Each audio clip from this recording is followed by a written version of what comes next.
To culminate our session on women and economics, we are thrilled to offer a featured presentation by Mia Kim Sullivan, Esquire, the Director of the Civil Liberties and Public Policy Program at Hampshire College. Ms. Sullivan has worked in the field of leadership development for 8 years, presented for learning circles at the Ms. Foundation for Women and the Women Donors Network, and written about the reproductive justice field for the Resist Fund. Previously, she worked on civil rights and anti-poverty issues, engaging in state and federal litigation, community organizing and education efforts, and policy advocacy.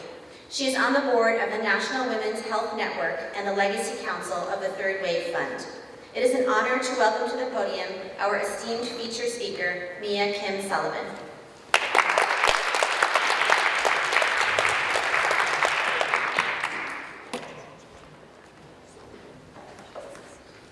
Good afternoon. Thank you, Laura, for inviting me to speak.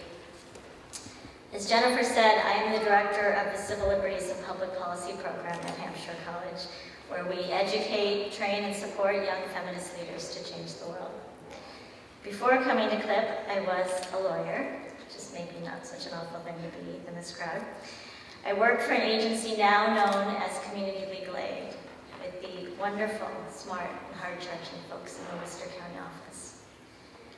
We called ourselves poverty law attorneys because we came to work every day believing that we were fighting poverty. So what does poverty look like in Massachusetts? You have heard it is vulnerability to reproductive coercion, the rights of poor women to be parents, particularly immigrant women, women with disabilities, here have also been targeted. It is food insecurity. It is choosing between buying groceries, paying for oil or the electric bill, getting your prescription meds, getting your sunglasses for school. As our former mayor wrote last week, while the bitter cold dragged on this winter, emergency heating funds were cut. And more than 1,300 people each month visited the food pantry in Greenfield last fall to ask for help. Poverty can also mean vulnerability to harassment and assault at work in the fields, and an acute vulnerability to interpersonal violence. What do I mean by that? When I was in legal services, I remember getting an emergency call on a Friday afternoon to try to stop an eviction in Fitchburg. The client had a 7-year-old son. She had recently left the child's father, gotten a restraining order, and finally an apartment in a subsidized housing complex where she wouldn't have to pay full rent. And she went back to school. The police told her if he came to her new home to call them, and she did. One day they did not come quickly enough. The police report noted where the door had been broken in, the marks on her face where he hit her, and the marks at shoulder height along the hallway where he missed. Afterward, the apartment complex moved to evict her. Why? There had been a disturbance, screaming, sirens in the middle of the night. The police came, everyone woke up, the unit was damaged, and she couldn't afford to pay. All these things, she admitted, were true. It wasn't her fault. She did what she was supposed to do. But it turned out she hadn't been allowed to say this to the judge in her housing case. Before we went into the courtroom, the property manager said to me, "Of course it's her fault. He only comes because she's there." And then he also said, "She's an attractive nuisance." Do you know what that means? It's a term of art in property law. It refers to something on your land, like a pool that you have to fence in so that children don't come and drown in it.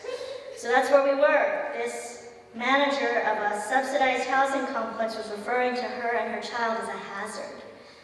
That is the patriarchy embedded in the law and realized every day in housing court. That is why we were going nowhere in mediation. When we came before the judge, we argued that if the court refused to hear why this woman should not lose her housing, it would be slamming the courthouse doors on down the line to all survivors of domestic violence in public and subsidized housing, which we know has a disparate impact on women. And the Housing Court agreed for the first time to hear that kind of defense. And that brought the property manager back into mediation, where we were then able to work out an agreement for her and her son to stay. 50 years ago, when Robert Kennedy urged young lawyers to join the war on poverty, he reminded us that rights, in theory, unasserted, unknown, unavailable, are no rights at all. This is the true meaning of justice, whether we are talking about economic, racial, or reproductive justice. This is the lodestone that we need to hold before us as we create new feminisms to liberate us all. The right to be free from coercion and violence, inside your home, on the street, or against laws and policies enacted by the state. The right to be healthy and to love and to thrive.